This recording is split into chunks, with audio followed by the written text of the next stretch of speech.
दोस्तों नमस्कार। आज फिर मैं हाजिर हूँ एक और सच्ची घटना के साथ। दोस्तों, आज की जो सच्ची घटना मैं आप लोगों को सुनाने वाला हूँ, ये सच्ची घटना है एनसीआर दिल्ली की। दिल्ली का एक इलाका पड़ता है जिस इलाके में पति और पत्नी बड़े ही खुशहाल तरीके से अपनी जिंदगी को जी रहे होते हैं। दरअसल पति और पत्नी, इनका नाम, लड़के का नाम शेखर होता है और लड़की का नाम संजना होता है। इन दोनों की जिंदगी बड़े ही खुशहाल तरीके से चल रही होती है। संजना और शेखर की उसी इलाके में एक कंप्यूटर की शॉप होती है।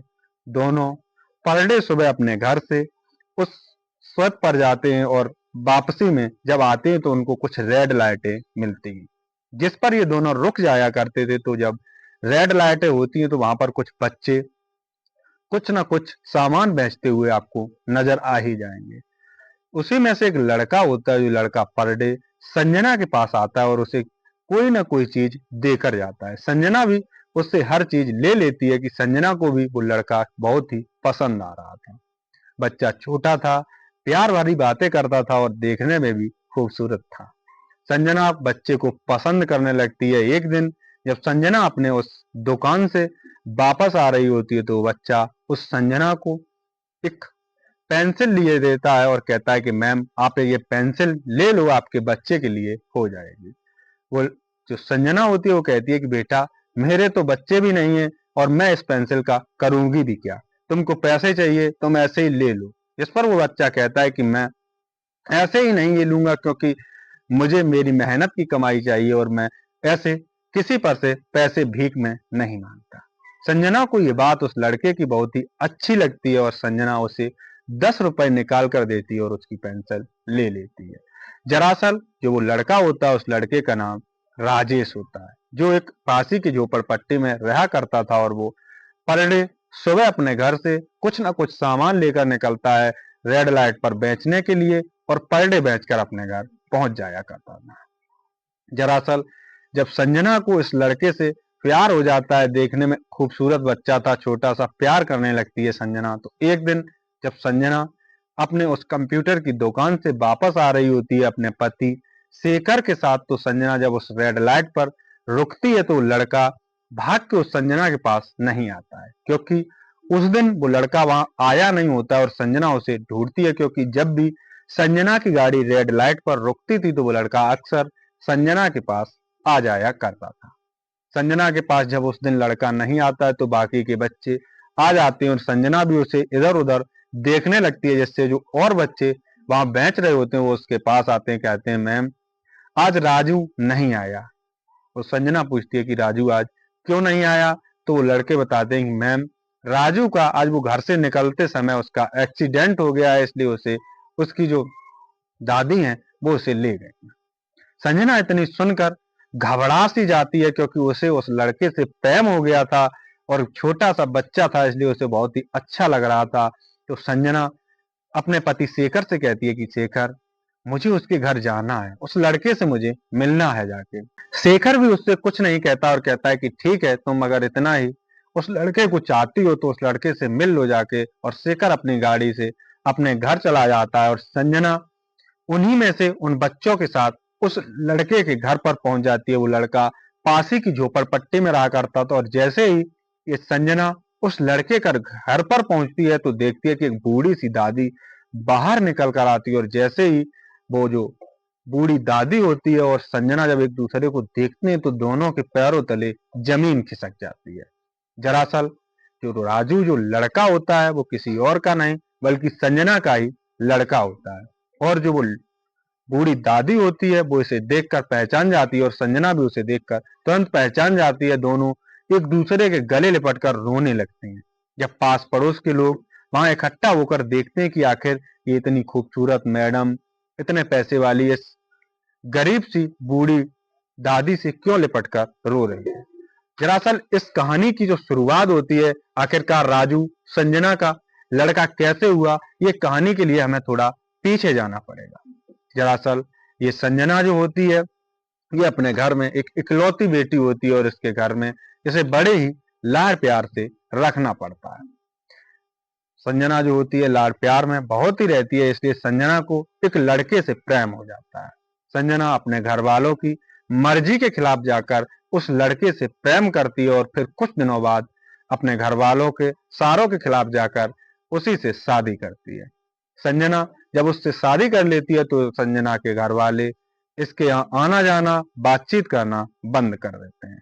लेकिन जब संजना को उस लड़के यानी उस लड़के का नाम जिससे संजना शादी करती है उसका नाम राजू होता है। राजू जो कि देखने में बहुत ही खूबसूरत होता है, लेकिन जब संजना उससे शादी कर लेती है तो संजना को पता लगता है कि राजू तो एक हिस्ट्री सीटर है और वो सुपारी लेकर लोगों को मारने का काम करता है। जैसे ही संजना को उसकी सच्चाई पता लगती है, संजना उसे समझाने की पूरी कोशिश करती है, लेकिन राजू उसकी एक नहीं मानता और अन्यथा एक दिन संजना के साथ वही होता है जो संजना सोच रही होती है।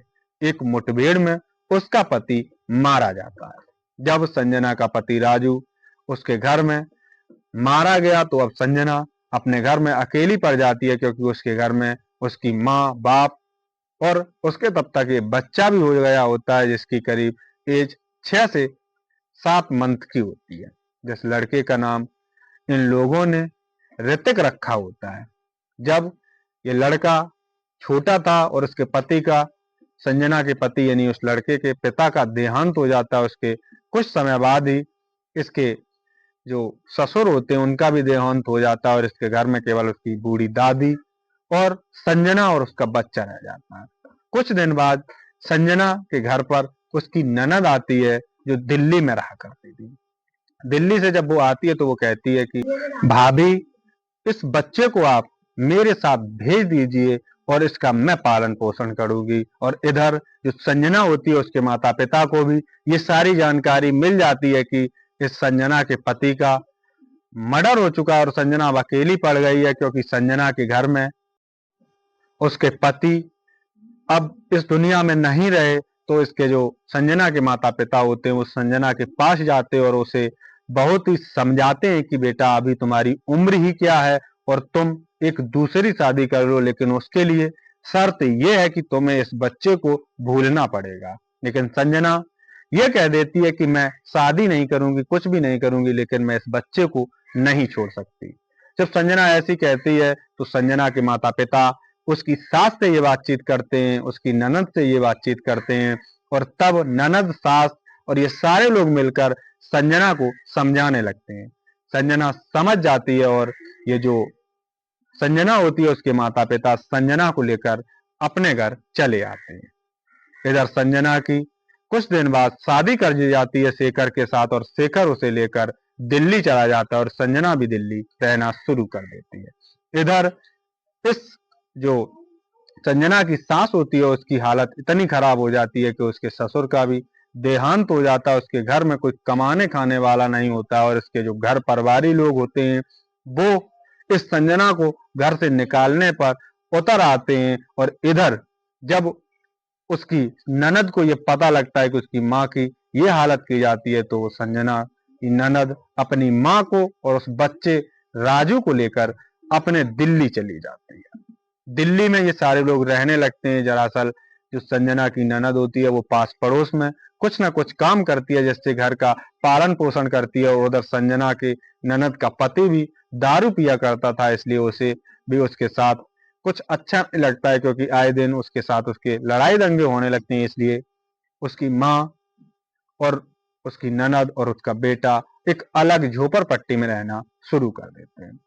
ऐसे करके कुछ दिनों का समय व्यतीत होता है और इधर जो संजना की ननद होती है वो अपने भतीजे के साथ वहीं रहती है और वो लड़का भी, राजू भी अब बड़ा हो चुका होता है। तो वो एक दिन अपने पास पड़ोस के लड़कों के साथ खेल रहा होता है तो वो लड़के कहते हैं कि राजू, क्यों ना तू मेरे साथ चल, रेड लाइट पर हम लोग कुछ बेचेंगे और रुपए ले आएंगे। जिस पर राजू अपनी बुआ से कुछ पैसे लेता है और पेंसिलें खरीदता है वही बेचने के लिए उस रेड लाइट पर पहुंच जाता है। जैसे ही राजू उस रेड लाइट पर पहुंचता है तो उसकी मुलाकात संजना तो होती है, लेकिन संजना को और राजू को एक दूसरे के बारे में कोई जानकारी नहीं होती है।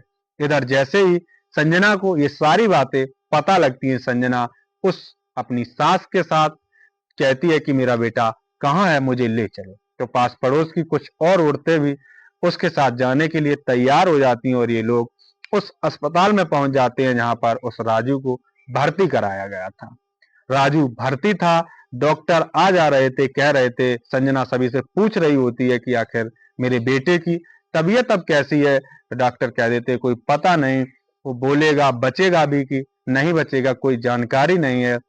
इसलिए धीरे धीरे पूरा एक दिन का समय व्यतीत हो जाता है। इधर शेखर संजना के फोन पर कॉल करता है तो जो संजना होती है वो फोन उठाकर कहती है कि शेखर, मैं उस लड़के के हॉस्पिटल में आई हूँ और मुझे यहाँ टाइम लगेगा, इसलिए मैं आज रात में नहीं आ पाऊंगी। जिस पर शेखर उसे समझाता है कि दिल्ली जैसे शहर में अगर तुम इतनी भावनाओं में बह जाओगी तो तुम यहाँ रह नहीं पाओगी। उसके साथ उसके माता पिता होंगे, उसके जानने पहचानने वाले होंगे, तुम उसे थोड़े बहुत पैसे देकर क्यों ना वहां से चली आओ।